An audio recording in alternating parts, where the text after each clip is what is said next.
Bismillahirrahmanirrahim. Assalamualaikum warahmatullahi wabarakatuh. Sahabat yang dirahmati Allah, hari ini mari kita renungkan sejenak sebuah kisah agung yang diabadikan dalam Al-Quran.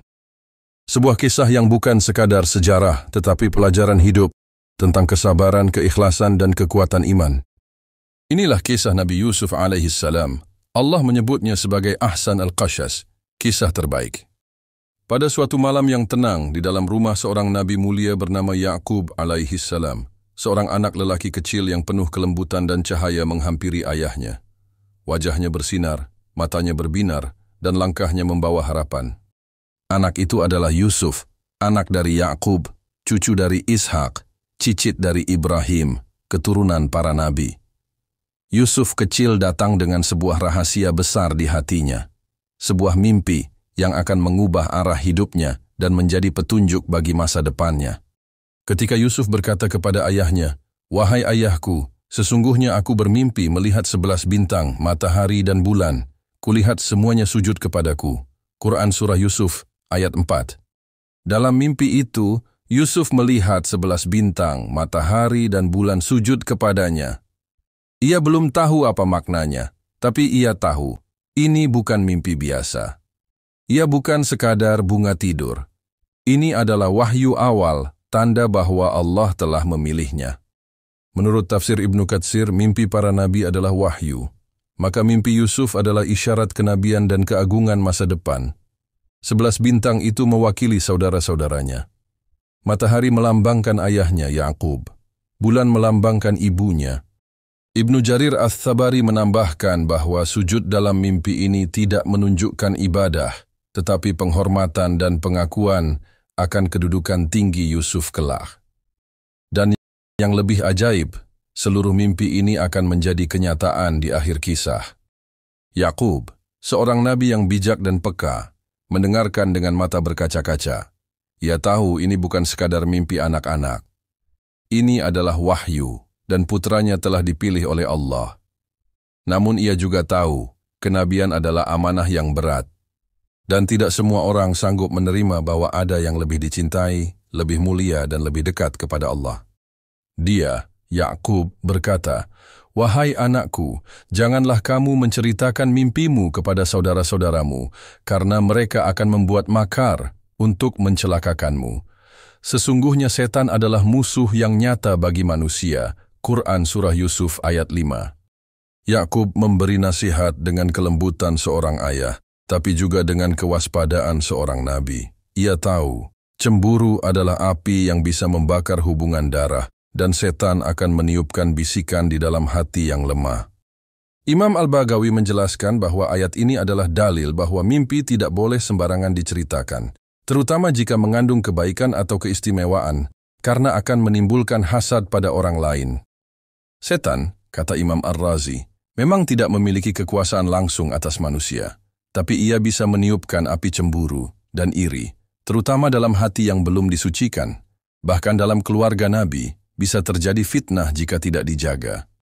Yusuf dan Bunyamin adalah anak-anak dari istri yang berbeda, Rahael, istri yang paling dicintai oleh Ya'qub. Karena kelembutan, ketulusan, dan akhlak Yusuf, Ya'qub tampak lebih dekat dengannya.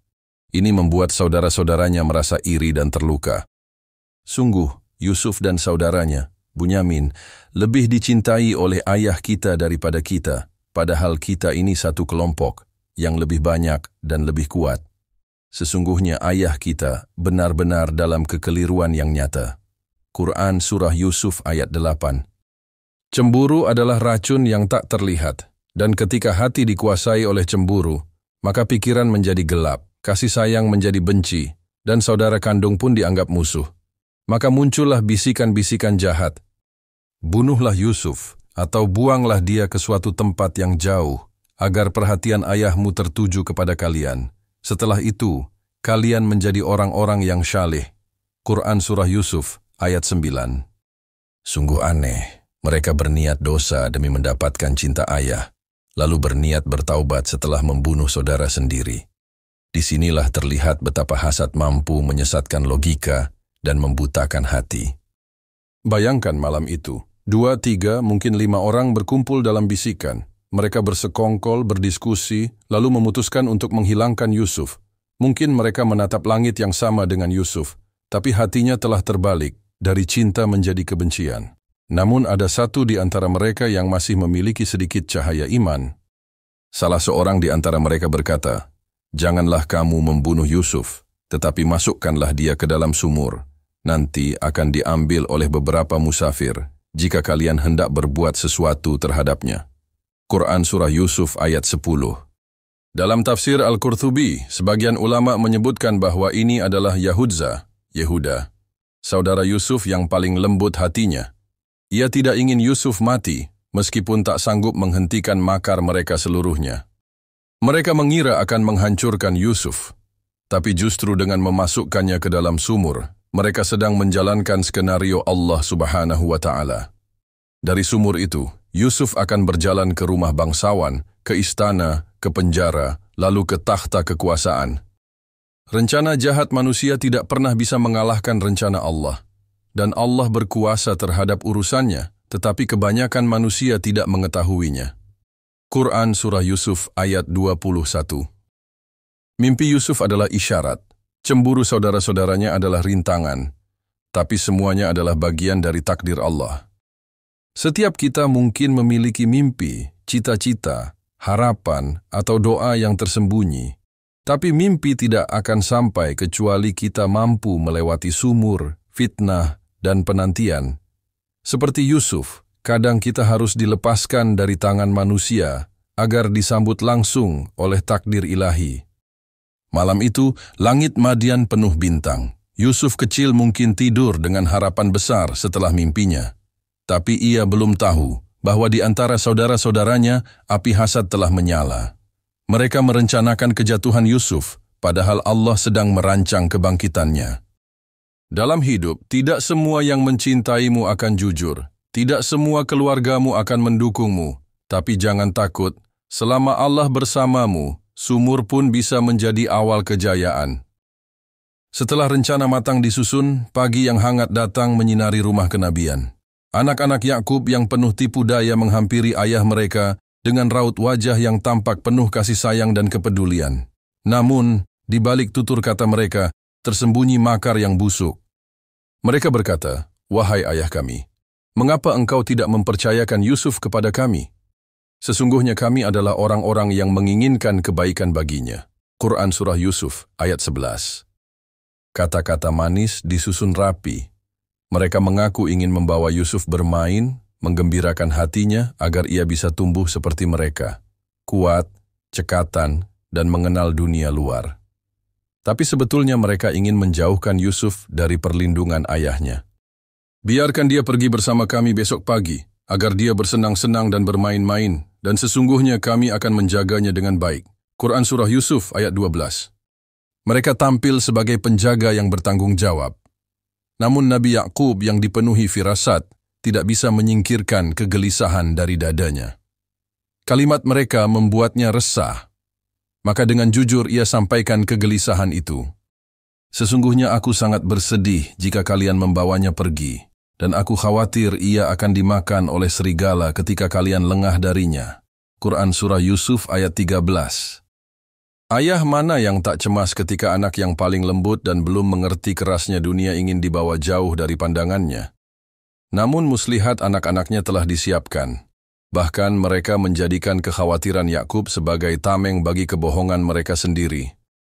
Mereka berkata, "Jika dia benar-benar dimakan oleh serigala, padahal kami adalah satu kelompok yang kuat, maka kami benar-benar orang-orang yang rugi." Quran Surah Yusuf ayat 14. Dalam tafsir Ibnu Katsir disebutkan bahwa mereka berkata demikian bukan karena peduli pada Yusuf, tapi agar sang ayah melepaskan kekhawatiran dan merestui kepergian itu. Mereka menjadikan kekuatan jumlah sebagai alasan, namun justru kelak jumlah itulah yang menjadi saksi dusta mereka.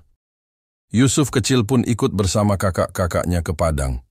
Barangkali hatinya bahagia bisa bersama mereka, bercengkerama seperti anak-anak lainnya.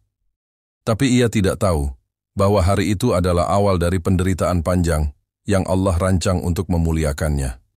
Di tengah padang pasir yang sunyi, mereka menyeringai.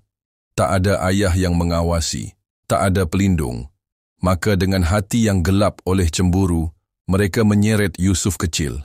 Tangannya diikat, tubuhnya diguncang, dan akhirnya, lalu mereka memasukkannya ke dasar sumur. Dan kami wahyukan kepadanya, engkau kelak akan memberitahukan kepada mereka perbuatan mereka ini, sedang mereka tidak menyadarinya. Quran Surah Yusuf ayat 15. Ia dilempar ke sumur, bukan ke permukaan tapi ke dasar sumur, bagian paling gelap, paling dalam dan paling dingin. Dalam tafsir Al-Baghawi disebutkan bahwa sumur itu tidak berair penuh, melainkan cukup untuk membuat Yusuf tergelincir ke dasar dalam keadaan selamat, tapi penuh luka dan ketakutan. Namun pada saat itulah Allah menguatkannya. Di kegelapan itu, datang wahyu pertama kepadanya, bahwa suatu hari nanti, ia akan berdiri di hadapan mereka, bukan sebagai saudara kecil, tapi sebagai pemimpin dan penafsir takdir mereka sendiri. Ini adalah janji ilahi, bahwa sumur bukanlah akhir, tapi awal kebangkitan. Setelah membuang Yusuf, anak-anak Yakub tidak kembali dengan air mata penyesalan, tetapi dengan sandiwara yang mengerikan. Mereka menyembelih seekor kambing, mencelupkan baju Yusuf ke dalam darahnya, dan membuat adegan tangisan pura-pura. Mereka datang kepada ayah mereka pada waktu malam sambil menangis. Quran Surah Yusuf ayat 16. Air mata mereka bukan tangisan kehilangan, tapi tangisan aktor. Mereka berkata bahwa Yusuf telah hilang saat mereka lengah.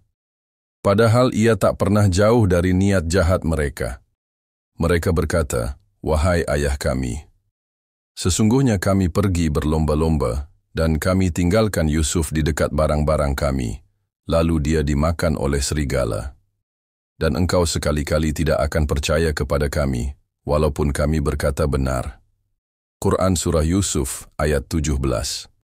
Lalu mereka sodorkan baju Yusuf yang berlumur darah kambing yang mereka anggap cukup untuk menipu seorang nabi. Dan mereka datang dengan membawa baju gamisnya dengan darah palsu. Quran Surah Yusuf ayat 18. Namun Nabi Yakub bukan orang bodoh. Ia membaca dengan mata kenabian. Ia tahu, serigala tak mungkin memakan Yusuf, tapi membiarkan bajunya utuh. Maka ia berkata dengan hati yang remuk dan iman yang tetap teguh, sebenarnya dirimu sendirilah yang memandang baik perbuatan yang buruk itu, maka kesabaran yang indah itulah yang aku pilih. Dan Allah sajalah tempat memohon pertolongan atas apa yang kalian ceritakan. Quran Surah Yusuf ayat 18. Sabar Jamail, kesabaran yang indah, bukan hanya berarti sabar tanpa mengeluh, tetapi sabar yang tetap berprasangka baik kepada Allah, meski hati sedang hancur. Ibnu Qayyim al-Jauziyah berkata, sabar yang indah adalah sabar tanpa keluhan kecuali kepada Allah. Yakub tidak menyerang mereka. Ia tidak bertanya lagi. Ia tidak menjerit. Ia hanya mengadukan kepada Allah karena ia tahu bahwa hanya Allah yang menyaksikan kejadian yang sebenarnya. Bayangkan malam itu, sunyi dan kelam. Seorang ayah memeluk baju anaknya, yang basah oleh darah dusta. Di matanya tergambar bayangan Yusuf, senyumnya, suaranya, kelembutannya. Tapi di rumah itu kini hanya ada sepi dan dusta yang membeku di antara dinding. Namun, Yakub menguatkan diri. Karena ia tahu, takdir Allah tidak akan menyia-nyiakan orang yang dicintainya. Ia bersabar karena ia percaya Yusuf masih hidup dan Yusuf akan kembali. Seorang anak saleh dibuang ke dalam sumur. Seorang ayah dikhianati oleh anak-anaknya sendiri. Dan langit Madian menjadi saksi bahwa takdir Allah sedang bergerak. Bukan untuk menghancurkan, tapi untuk mengangkat Yusuf ke tempat yang belum pernah ia bayangkan. Dari sumur ke singgasana, dari pengkhianatan ke keagungan. Tapi sebelum itu Yusuf harus melewati banyak ujian lagi. Langit telah menggelap saat suara langkah kaki mendekati sumur tua di padang pasir. Rombongan musafir datang membawa harapan air untuk perjalanan mereka. Ketika mereka menurunkan timba, mereka tak pernah menduga bahwa dari dalam sumur itu, mereka akan menemukan sesuatu yang jauh lebih berharga dari air, seorang pemuda yang tampan dan bersinar. Kemudian datang sekelompok musafir, lalu mereka menyuruh tukang timba mereka untuk mengambil air. Maka ia menurunkan timbanya, lalu berkata, "Oh, kabar gembira, ini seorang anak muda." Kemudian mereka menyembunyikannya sebagai barang dagangan, dan Allah Maha mengetahui apa yang mereka kerjakan. Quran Surah Yusuf ayat 19. Tafsir Ibnu Katsir menjelaskan bahwa musafir itu berasal dari kafilah dagang. Mereka melihat Yusuf sebagai komoditas, bukan sebagai manusia. Ia disembunyikan agar tidak diketahui siapapun, lalu dijual murah agar cepat laku. Dan mereka menjualnya dengan harga yang murah, yaitu beberapa dirham saja, dan mereka tidak tertarik kepadanya. Quran Surah Yusuf ayat 20. Subhanallah, seorang nabi yang kelak akan menjadi penguasa Mesir, dijual hanya dengan harga beberapa koin perak. Dunia memandangnya murah, tapi di sisi Allah, Yusuf adalah mutiara yang sedang dibentuk melalui kesabaran dan luka. Ibnu Ashur dalam tafsir At-Tahrir wa At-Tanwir menyatakan bahwa penjualan Yusuf ini bukanlah kehinaan, melainkan bagian dari jalan Allah untuk menempatkannya di tempat yang lebih tinggi, sebagaimana seseorang yang diturunkan ke dalam tanah untuk kemudian tumbuh menjadi pohon besar. Yusuf akhirnya tiba di kota besar, Mesir, pusat peradaban dan kekuasaan. Dalam kehendak Allah, Yusuf tidak berakhir di pasar budak biasa. Ia dibeli oleh Al-Aziz, seorang pejabat tinggi kerajaan, penguasa bendahara negara. Dan orang Mesir yang membelinya berkata kepada istrinya, "Berikan kepadanya tempat dan layanan yang baik. Boleh jadi dia bermanfaat bagi kita, atau kita bisa mengangkatnya sebagai anak." Demikianlah kami memberikan kedudukan kepada Yusuf di negeri Mesir, dan agar kami ajarkan kepadanya tafsir mimpi. Dan Allah berkuasa atas urusannya, tetapi kebanyakan manusia tidak mengetahuinya. Quran Surah Yusuf ayat 21.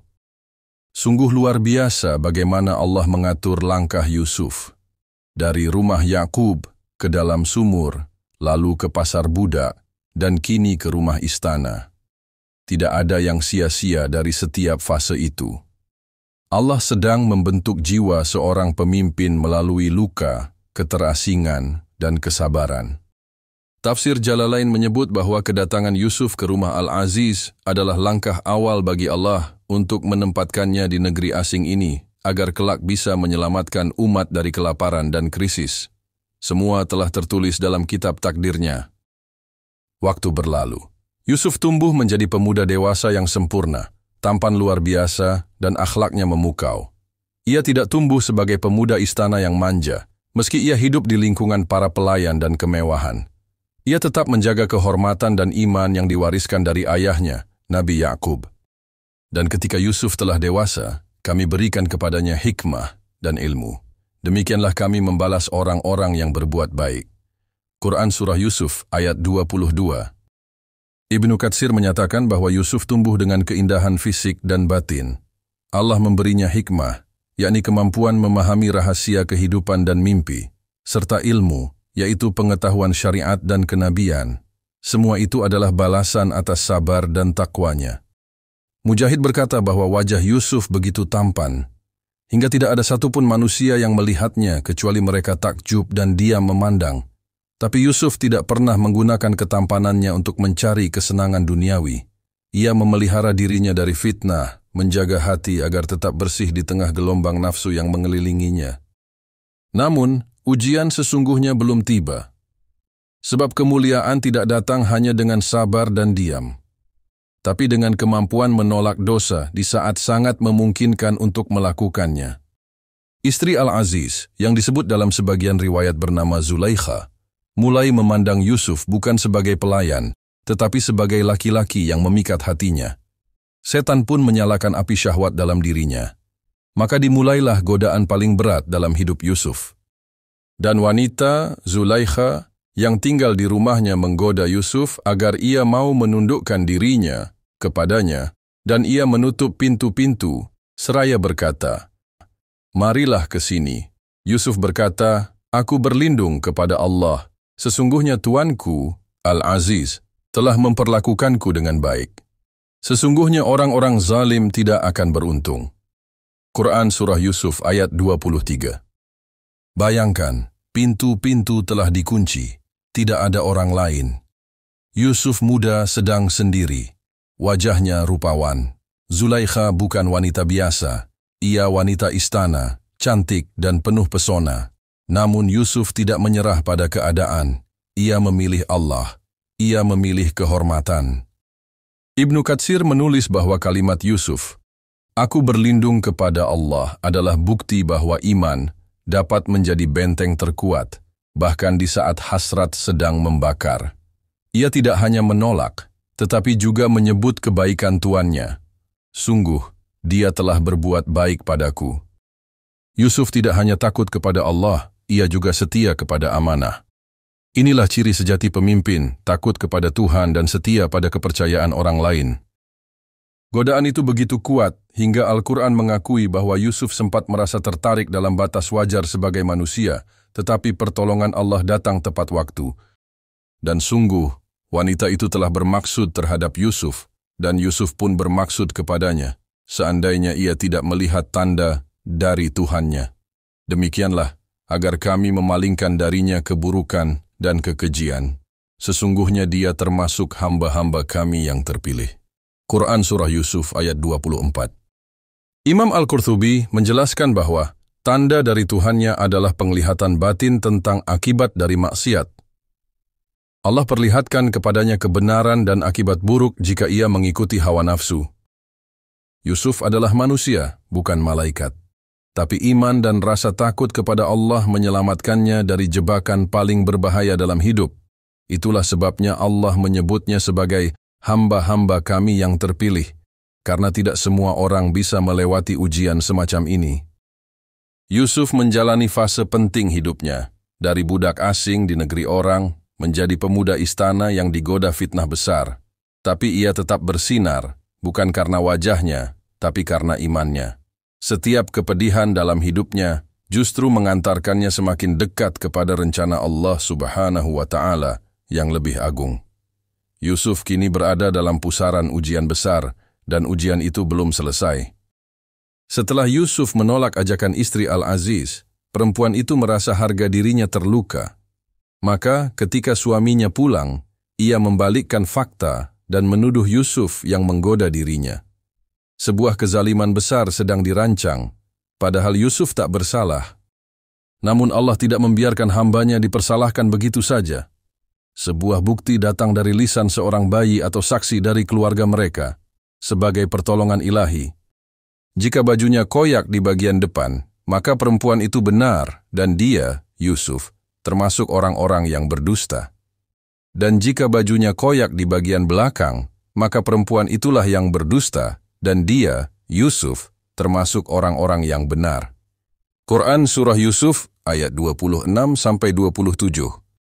Tafsir Al-Jalalain menyebut bahwa saksi ini berasal dari keluarga Zulaikha yang memberikan logika sederhana. Jika Yusuf menyerang, baju depan robek.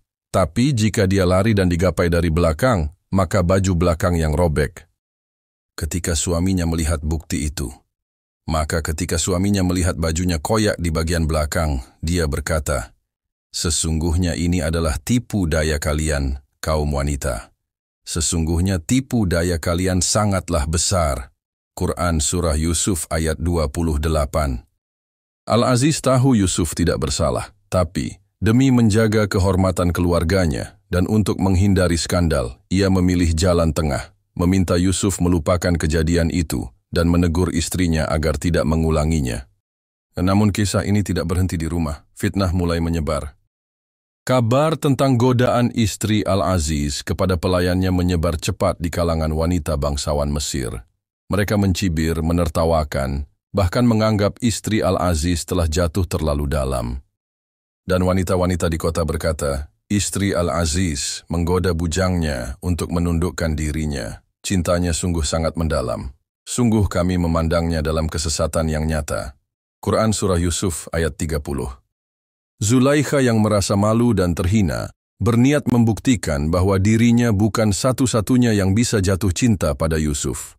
Ia mengundang para wanita itu ke istananya, memberi mereka jamuan, dan kemudian menyuruh Yusuf keluar di hadapan mereka. Maka tatkala wanita-wanita itu melihatnya, mereka kagum kepada ketampanannya, dan mereka melukai tangan mereka dan berkata, Maha sempurna Allah. Ini bukanlah manusia. Ini benar-benar malaikat yang mulia. Quran Surah Yusuf ayat 31.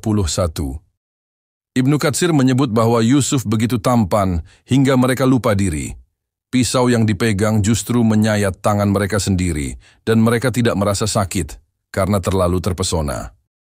Zulaikha lalu menantang mereka. Itulah orang yang kamu cela aku karena tertarik kepadanya. Sungguh aku telah menggoda dia, tetapi dia menolak. Dan jika dia tidak melakukan apa yang aku perintahkan, niscaya dia akan dipenjarakan dan menjadi orang yang hina. Quran Surah Yusuf ayat 32. Lihatlah, Yusuf tak hanya digoda, tapi kini diancam. Jika tidak menyerah, penjara akan menantinya. Yusuf tahu bahwa fitnah ini belum akan berhenti. Jika ia tinggal di rumah itu, maka bukan hanya kehormatannya, tapi iman dan takwanya yang akan terus diganggu. Maka ia mengangkat tangan dan memanjatkan doa, memohon pertolongan kepada Allah. Ya Tuhanku, penjara lebih aku sukai daripada memenuhi ajakan mereka. Dan jika engkau tidak palingkan tipu daya mereka dariku, niscaya aku akan cenderung kepada mereka dan termasuk orang-orang yang bodoh. Quran Surah Yusuf ayat 33. Luar biasa. Yusuf memilih penjara daripada dosa. Ia lebih suka kehilangan kebebasan fisik daripada kehilangan kemurnian hati. Dan Allah dalam rahmatnya mengabulkan doa Yusuf. Maka Tuhannya memperkenankan doa Yusuf dan memalingkan tipu daya mereka darinya. Sungguh, Dia Maha mendengar, Maha mengetahui. Quran Surah Yusuf ayat 34. Tafsir As-Sa'di menyebut bahwa doa yang ikhlas dan keimanan yang kokoh adalah benteng dari segala godaan. Allah mengabulkan doanya karena ia memilih kehormatan dan iman di atas segala hal duniawi. Akhirnya, Yusuf benar-benar dimasukkan ke penjara. Bukan karena bersalah, tapi karena ia terlalu suci untuk lingkungan istana. Dalam catatan dunia, ia kalah. Tapi dalam catatan langit, ia menang besar. Kemudian Yusuf dipenjarakan, walaupun mereka melihat tanda-tanda kebenaran. Quran Surah Yusuf ayat 35. Tafsir Al-Qurtubi menambahkan bahwa keputusan memenjarakan Yusuf adalah bentuk politik, menjaga kehormatan keluarga pejabat, dan menutupi aib. Tapi di sisi Allah, penjara itu adalah jalan naik Yusuf menuju kemuliaan. Penjara bagi Yusuf bukan kehinaan, tapi tempat bermeditasi, mendekat kepada Allah, dan menempa jiwa seorang nabi yang kelak akan menyelamatkan seluruh Mesir. Dalam bagian ini, kita menyaksikan bagaimana kebenaran bisa dikalahkan oleh fitnah, dan bagaimana kesucian bisa dihukum oleh dunia. Tapi di sisi Allah, Yusuf tidak pernah kalah.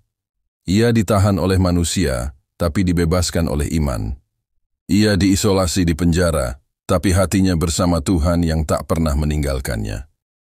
Fitnah membesar, kehormatan diuji, dan Yusuf tetap berdiri dalam kemuliaan, memilih Allah Subhanahu wa Ta'ala. Meski itu berarti harus tinggal di balik jeruji besi. Maka masuklah Yusuf ke dalam penjara. Sebuah tempat gelap, dingin dan keras. Tempat yang biasanya dipenuhi orang-orang bersalah, penuh dendam dan keputusasaan. Namun Yusuf bukan orang biasa.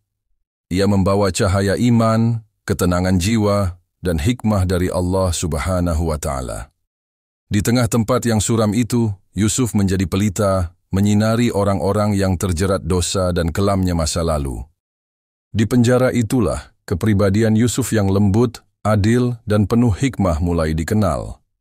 Ia menjadi tempat curhat para tahanan lain. Ia dikenal sebagai orang yang dapat dipercaya, memiliki pemahaman yang dalam, dan akhlak yang luhur. Bukan hanya rupa yang tampan, tapi jiwa yang bercahaya. Dan bersama dengan dia masuk pula ke dalam penjara dua orang pemuda. Salah seorang di antara mereka berkata, "Sesungguhnya aku bermimpi memeras anggur." Dan yang lain berkata, "Sesungguhnya aku bermimpi membawa roti di atas kepalaku, dan sebagian roti itu dimakan burung." Mereka berkata, "Beritahulah kami tentang ta'wil, tafsir, mimpi itu. Sesungguhnya kami memandangmu termasuk orang-orang yang berbuat baik." Quran Surah Yusuf ayat 36. Tafsir Al-Muyassar menegaskan bahwa dua pemuda itu melihat kejujuran dan keluhuran Yusuf dalam keseharian di penjara, sehingga ketika mereka bermimpi, mereka datang kepadanya berharap petunjuk. Namun Yusuf tidak langsung menafsirkan mimpi mereka. Sebagai seorang nabi dan da'i, ia tahu bahwa menyampaikan kebenaran tentang Allah Subhanahu wa Ta'ala lebih penting daripada memuaskan rasa ingin tahu. Dia, Yusuf, berkata, "Tidak akan sampai kepada kamu berdua makanan yang akan diberikan kepadamu, melainkan aku telah menerangkan kepada kamu berdua tentang takwil mimpi itu sebelum makanan itu datang kepadamu. Itu adalah sebagian dari apa yang diajarkan Tuhanku kepadaku." Quran Surah Yusuf ayat 37. Yusuf menjelaskan bahwa ilmu yang dimilikinya bukan karena kepintaran pribadi, tetapi karunia dari Allah Subhanahu wa Ta'ala. Ia lalu menyampaikan tauhid, menjelaskan bahwa ia meninggalkan agama kaum musyrik dan mengikuti ajaran nenek moyangnya, Ibrahim, Ishak, dan Yakub. "Aku mengikuti agama nenek moyangku, Ibrahim, Ishak, dan Yakub. Tidak pantas bagi kami mempersekutukan sesuatu pun dengan Allah. Itu adalah karunia dari Allah kepada kami dan kepada manusia, tetapi kebanyakan manusia tidak bersyukur." Quran Surah Yusuf ayat 38. Wahai kedua penghuni penjara, manakah yang lebih baik, Tuhan-Tuhan yang bermacam-macam itu, ataukah Allah yang Maha Esa, Maha Perkasa? Quran Surah Yusuf ayat 39. Sebuah dakwah yang kuat dan mengena. Yusuf mengajak mereka merenung siapa yang lebih layak disembah, berhala-berhala yang tak berdaya, atau Allah yang Maha Kuasa. Ia menegaskan bahwa penyembahan kepada selain Allah hanyalah warisan tradisi dan tidak berdasarkan ilmu atau kebenaran. Apa yang kamu sembah selain Dia hanyalah nama-nama yang kamu dan nenek moyangmu menamakannya, yang Allah tidak menurunkan keterangan apapun tentang itu.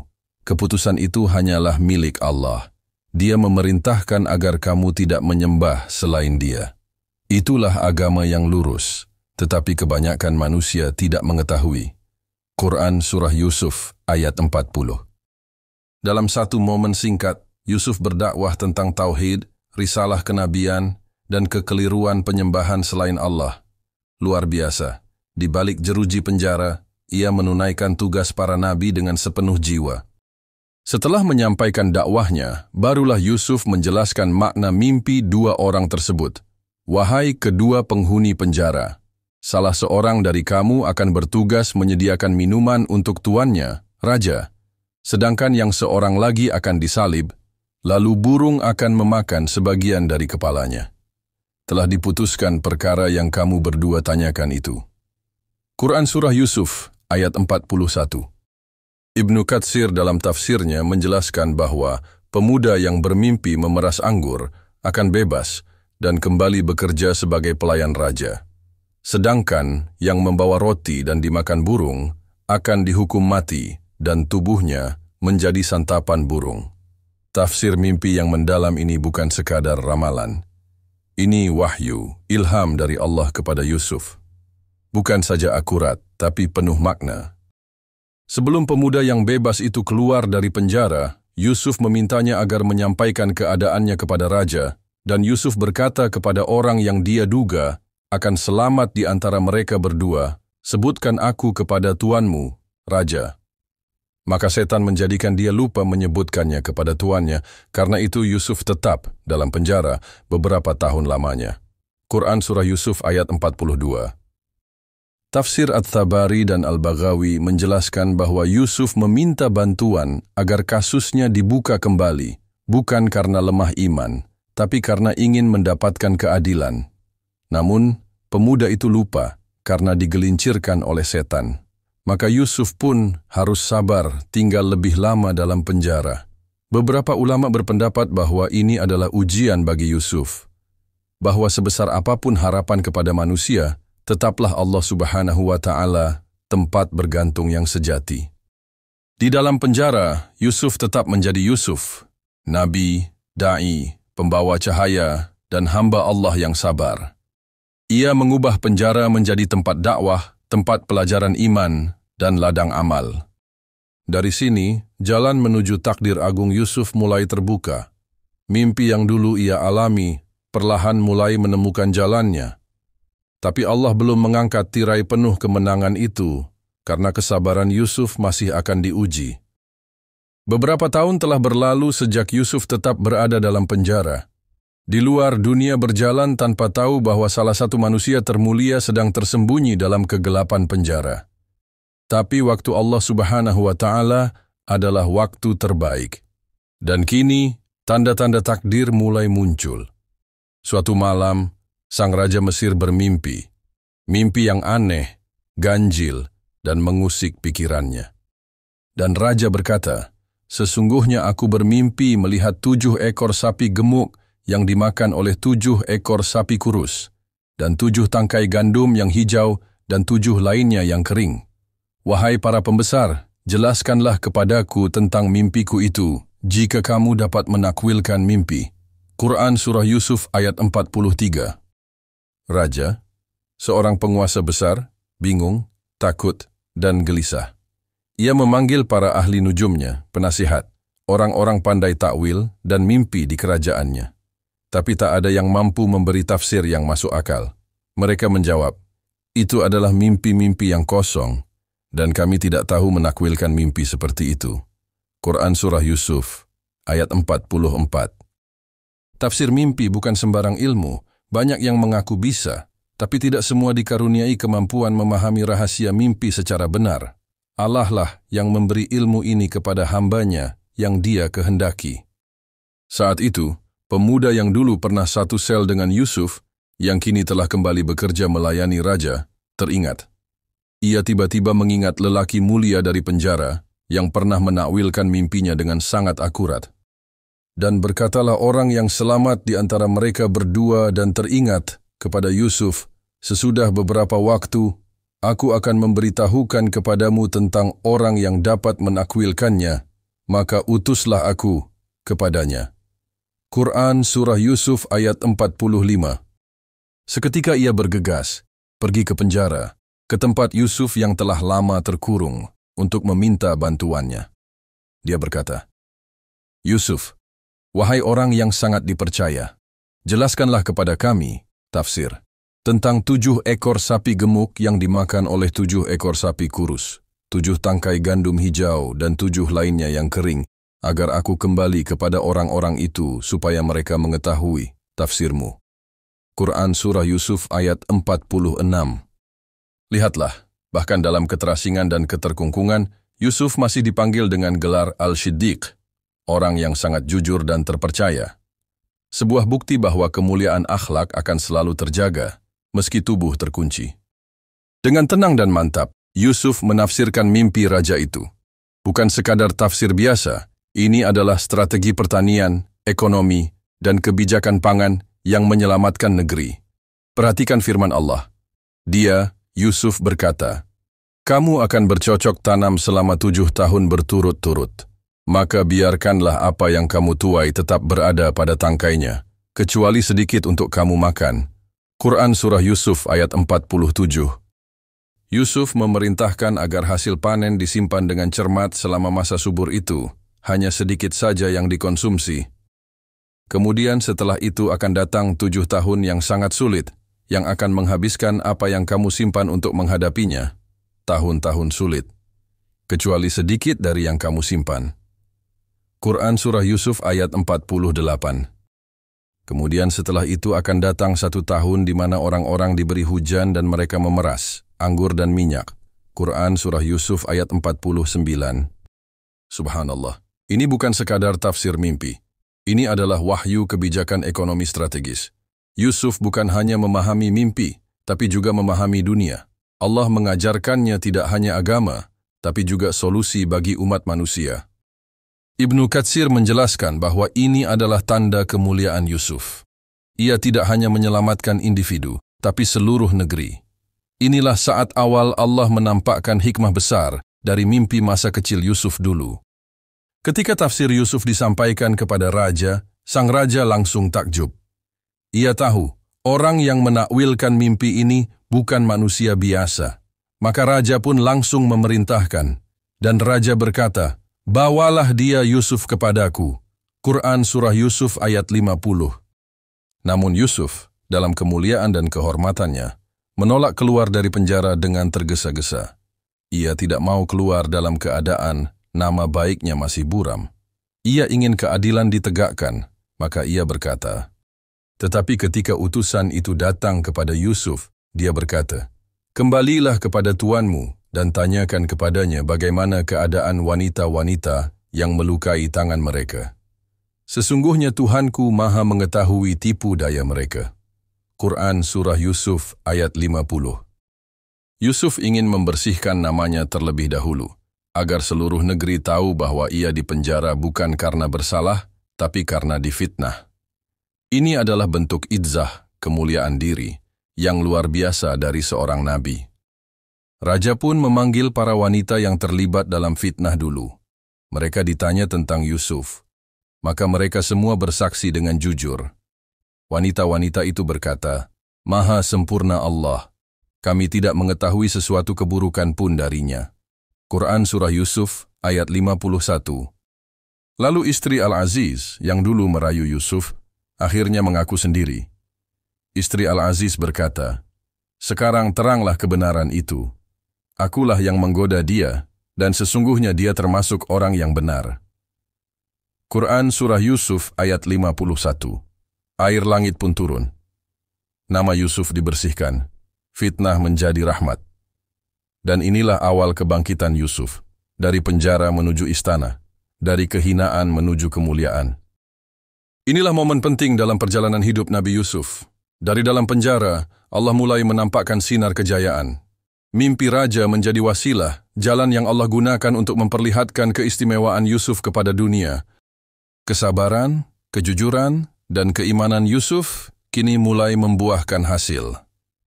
Langkah demi langkah menuju takdir agung yang dijanjikan Allah Subhanahu wa Ta'ala sejak ia masih anak-anak.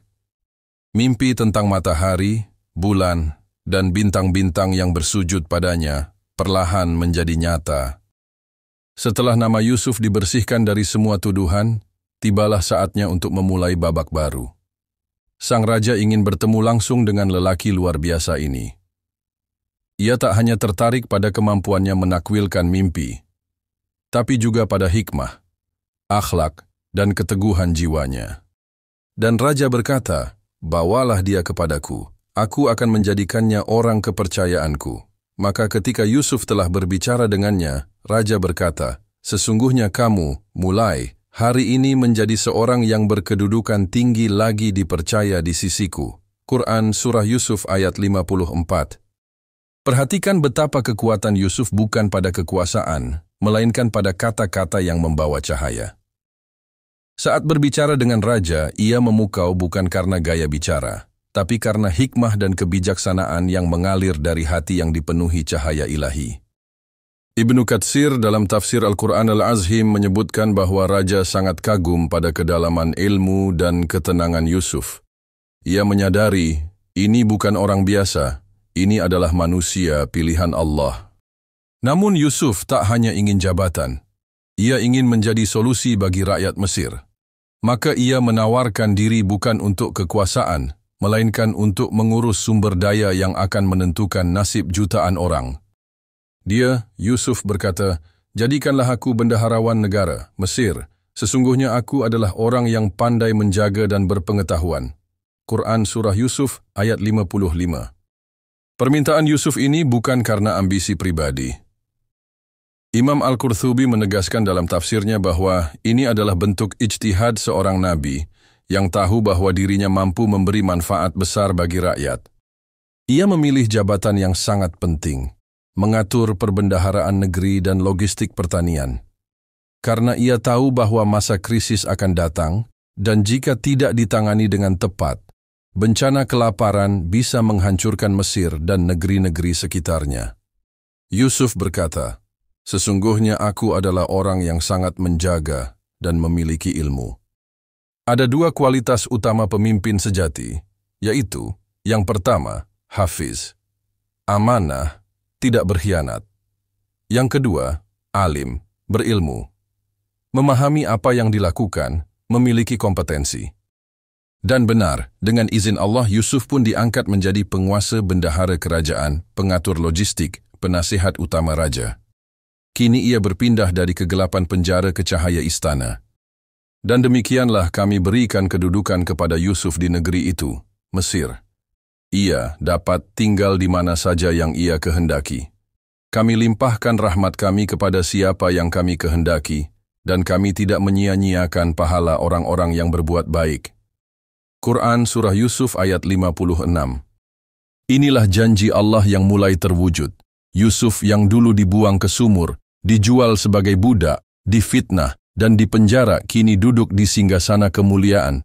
Allah menyempurnakan nikmatnya pada Yusuf bukan karena dunia, tapi karena Yusuf tetap berpegang pada kebenaran dalam setiap ujian.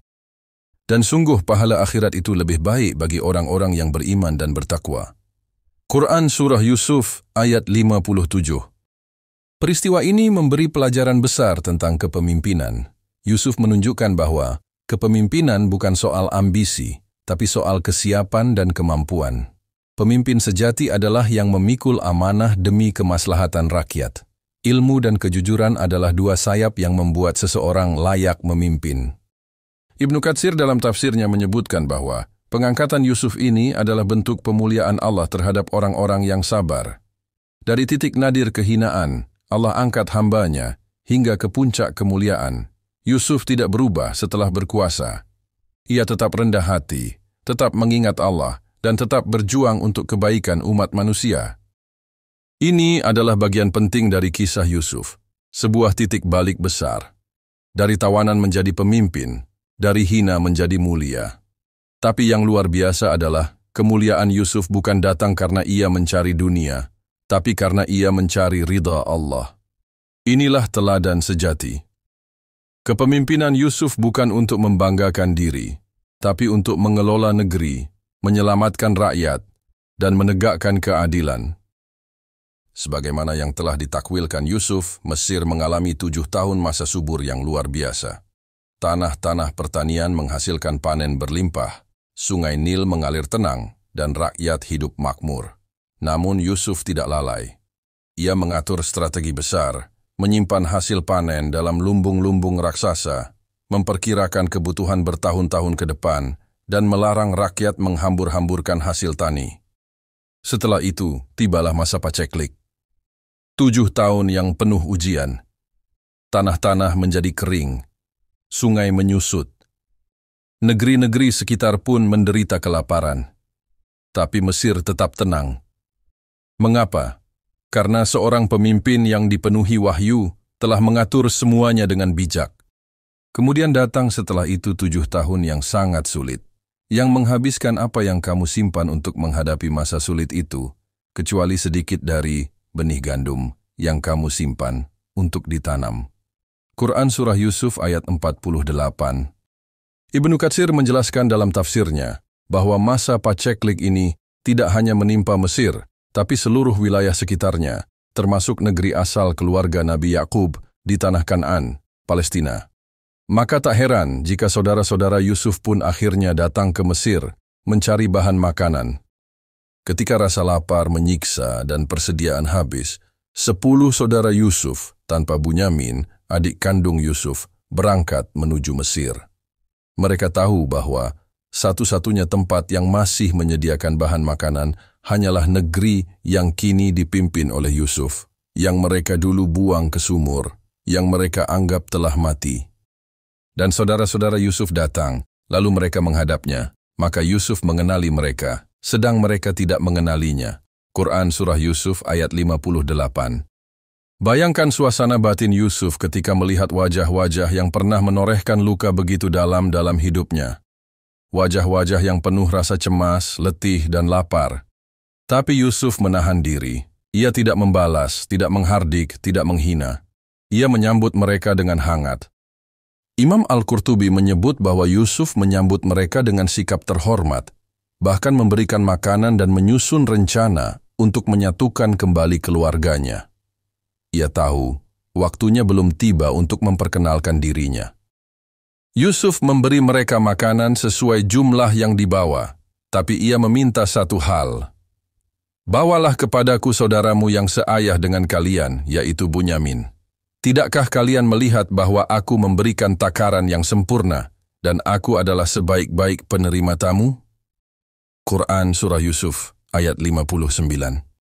Yusuf ingin melihat adiknya, Bunyamin, satu-satunya saudara kandung dari ibu yang sama.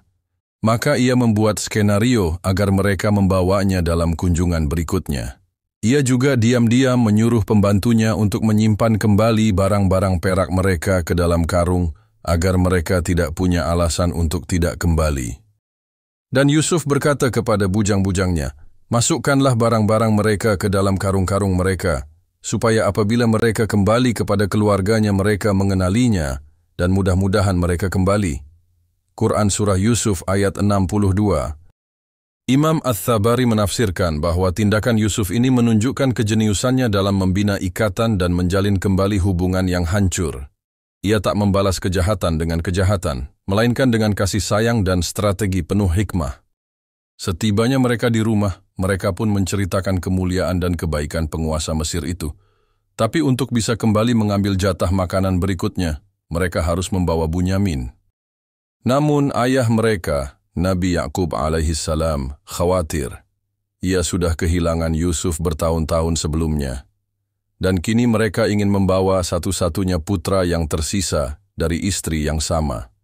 Hatinya hancur, namun akhirnya ia memberi izin dengan syarat kuat, yakni janji dan sumpah atas nama Allah. Aku sekali-kali tidak akan melepaskannya bersama kalian sebelum kalian memberikan kepadaku janji yang kuat atas nama Allah, bahwa kalian pasti akan membawanya kembali kepadaku. Quran Surah Yusuf ayat 66. Setelah mereka bersumpah, Nabi Yakub masih memberikan pesan spiritual yang dalam. Ia memerintahkan mereka untuk masuk ke kota melalui pintu-pintu yang berbeda, agar mereka tidak terkena penyakit ain atau kejahatan mata, karena mereka adalah 10 lelaki gagah yang akan menarik perhatian orang-orang. Dan dia berkata, "Wahai anak-anakku, janganlah kamu masuk dari satu pintu gerbang, tetapi masuklah dari pintu-pintu yang berlainan." Quran Surah Yusuf ayat 67. Yusuf tidak membalas masa lalu dengan kebencian, tetapi merangkul saudara-saudaranya dengan hikmah, menata skenario yang mengarah kepada penyatuan kembali keluarga. Ia bukan hanya pemimpin yang adil, tapi juga saudara yang pengasih. Di sisi lain kita juga menyaksikan kehati-hatian Nabi Yakub yang mendalam.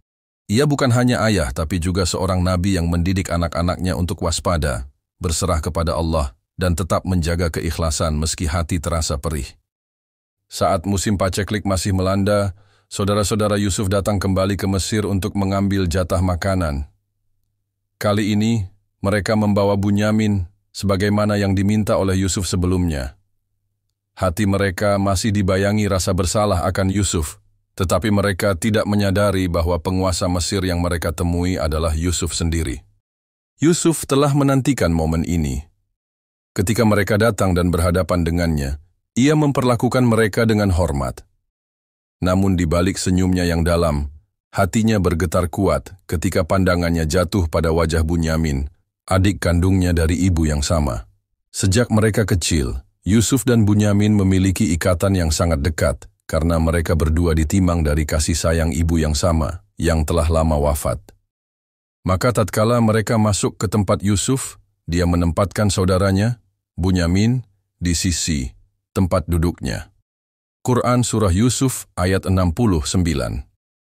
Ibnu Katsir dalam tafsirnya menjelaskan bahwa Yusuf berbisik kepada Bunyamin dan menghiburnya, bahkan mengungkapkan jati dirinya kepadanya secara rahasia.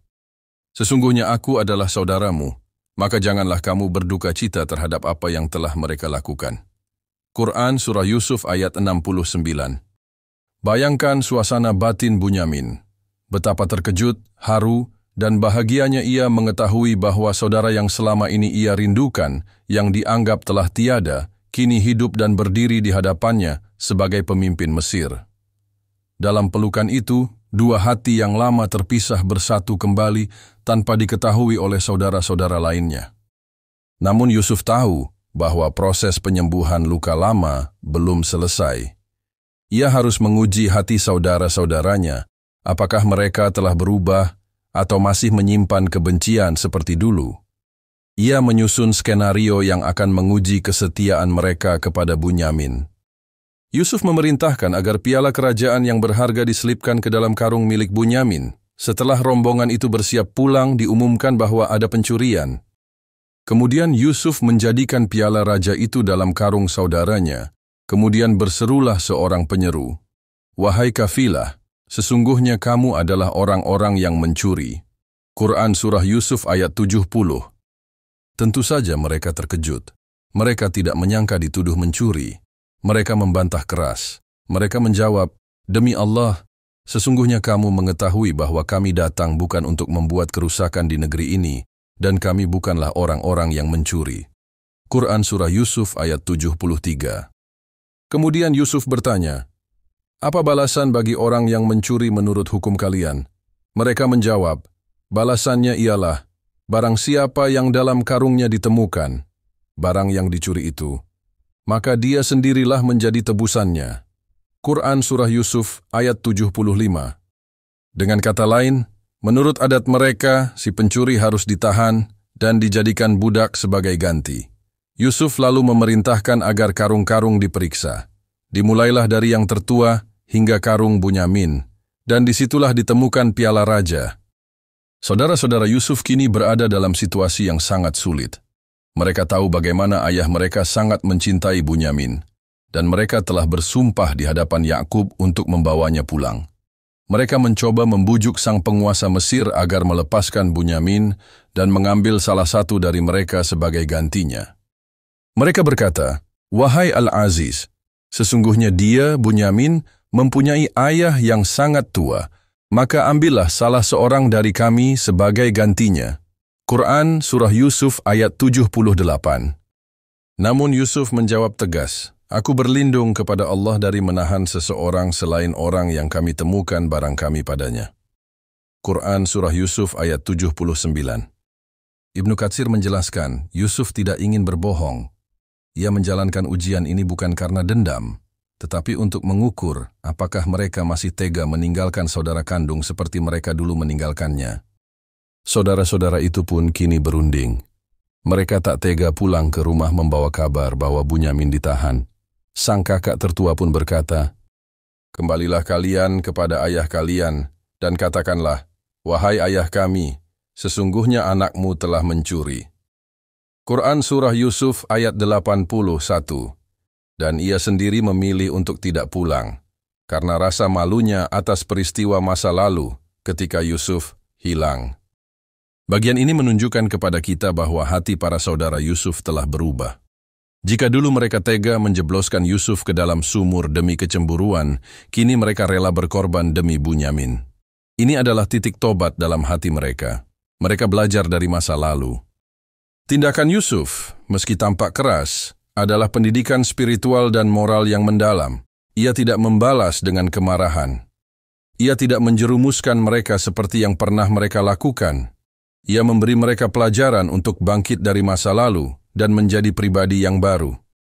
Kisah pertemuan Yusuf dengan Bunyamin dan ujian terhadap saudara-saudaranya menunjukkan bahwa rekonsiliasi sejati lahir dari proses panjang, dari luka yang diterima dengan sabar, dari ujian yang dihadapi dengan tabah, dan dari hati yang siap memaafkan.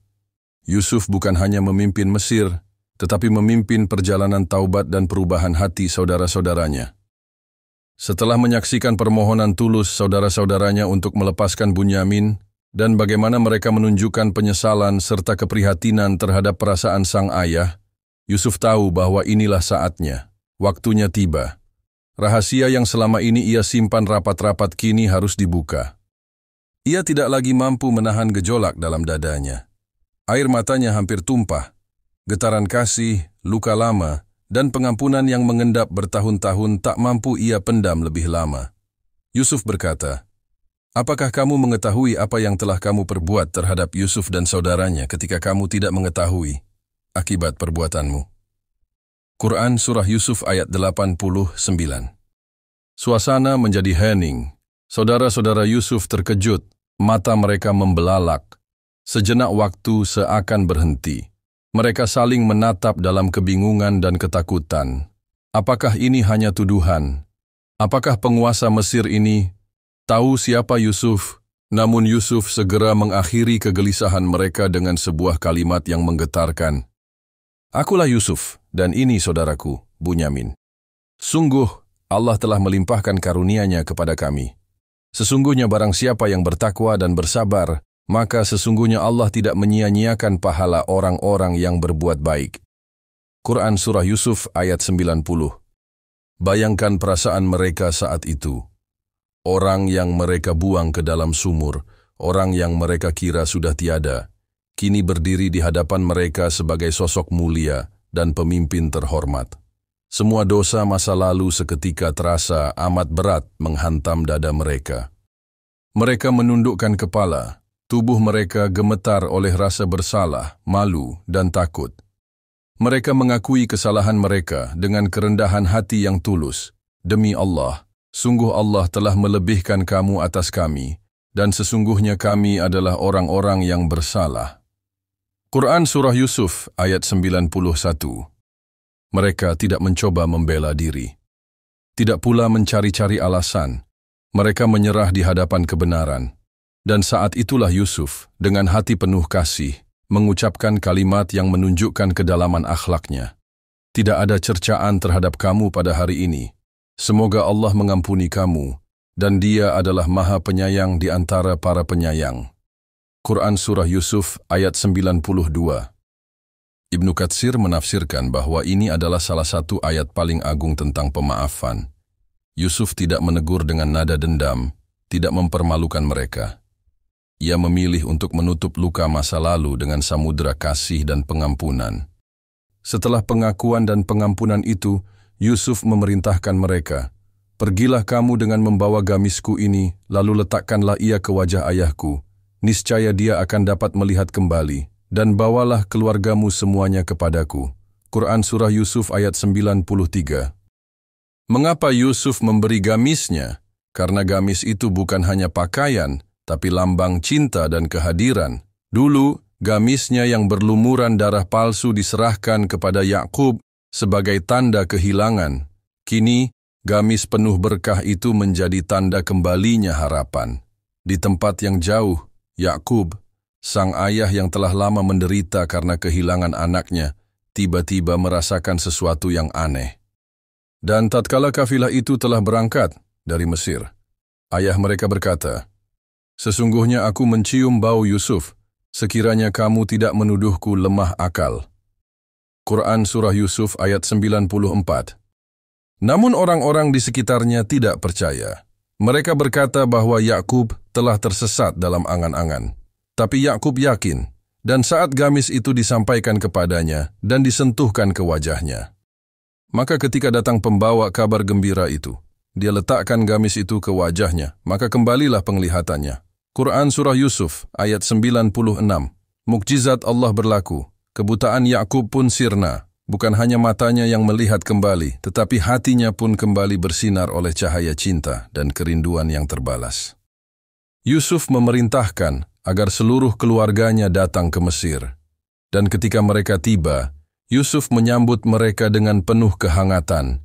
Ia membawa mereka ke istana, memberi mereka tempat tinggal yang mulia, dan menghormati orang tuanya.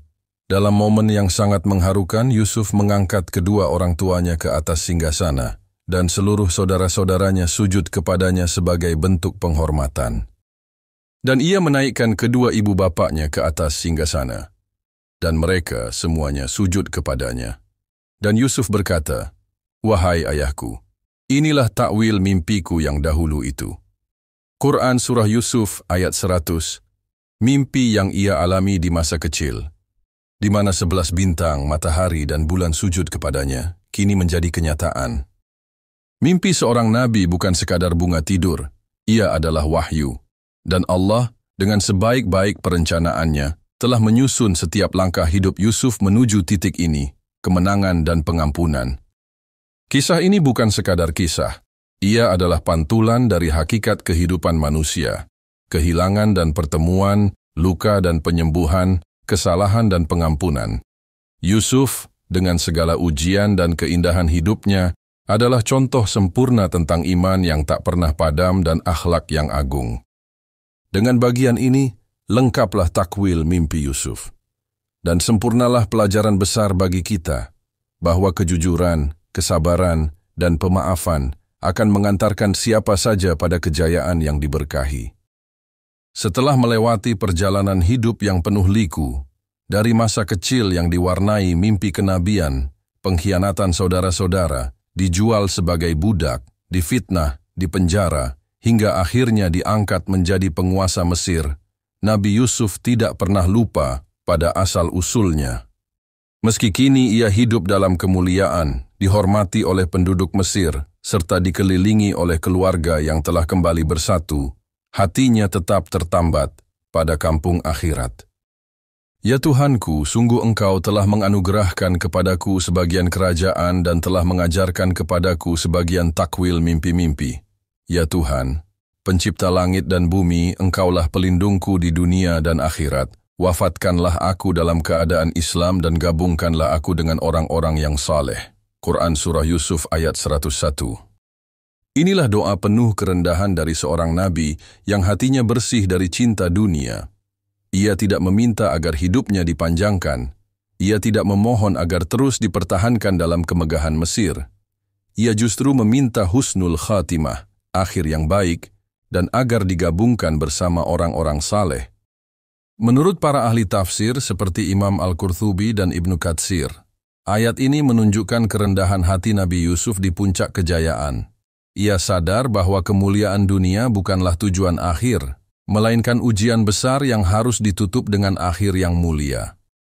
Sebelum wafat, Nabi Yusuf disebutkan telah memberikan wasiat dan pesan kepada keluarganya dan umatnya.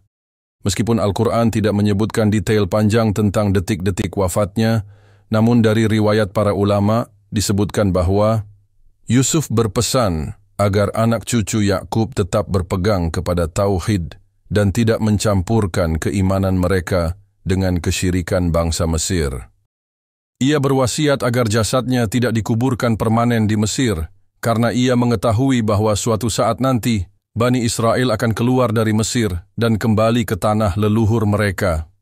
Ia meminta agar jenazahnya dibawa keluar Mesir bersama Bani Israel kelak dan dikuburkan di tanah suci bersama para nabi sebelumnya. Permintaan ini menunjukkan betapa Yusuf tidak menjadikan Mesir sebagai akhir perjuangan, tetapi tetap menantikan janji Allah untuk menurunkan seorang nabi besar lainnya dari kalangan Bani Israel, Musa alaihissalam. Yusuf pun akhirnya wafat dalam keadaan beriman, berserah diri kepada Allah, dan penuh keridaan. Usianya diperkirakan sekitar 110 tahun, dan beliau wafat jauh sebelum zaman Fir'aun yang menindas Bani Israel, rakyat Mesir, baik dari kalangan pribumi maupun Bani Israel, berduka atas wafatnya. Ia adalah pemimpin adil, nabi yang bijaksana, serta pelindung mereka dari masa paceklik dan bencana. Jasadnya diawetkan dan disimpan dengan penghormatan tinggi, sebagaimana adat Mesir kuno terhadap orang-orang besar. Namun pesan Yusuf tetap terpatri dalam hati orang-orang beriman, bahwa Mesir bukan tanah janji, dan kehidupan dunia hanyalah jembatan menuju pertemuan dengan Allah.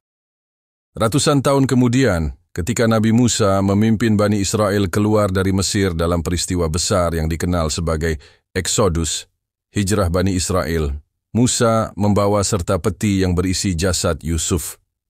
Diriwayatkan dalam hadits sahih bahwa Musa memerintahkan agar jenazah Yusuf dibawa keluar dari Mesir dan dikuburkan di tanah para nabi. Dari Abu Hurairah radhiyallahu anhu, Rasulullah shallallahu alaihi wasallam bersabda, ketika Nabi Musa meninggalkan Mesir, beliau kehilangan arah jalan. Maka beliau bertanya kepada Allah. Allah menjawab, ambillah tulang belulang Yusuf bersama kalian. Maka mereka pun mengangkat jenazah Yusuf, dan baru setelah itu jalan menuju tanah yang dijanjikan terbuka. Hadis riwayat Ahmad dan Ibnu Hibban dinilai sahih. Hal ini menunjukkan bahwa barakah seorang nabi terus menyertai umatnya, bahkan setelah wafatnya. dan bahwa wasiat Yusuf benar-benar dijaga serta dipenuhi oleh para nabi setelahnya. Kisah Yusuf ditutup dengan satu ayat yang menggambarkan betapa semua perjalanan hidupnya adalah rangkaian hikmah yang luar biasa. Sesungguhnya pada kisah mereka itu terdapat pelajaran bagi orang-orang yang berakal. Al-Quran itu bukanlah cerita yang dibuat-buat, tetapi membenarkan kitab-kitab yang sebelumnya dan menjelaskan segala sesuatu dan sebagai petunjuk serta rahmat bagi kaum yang beriman.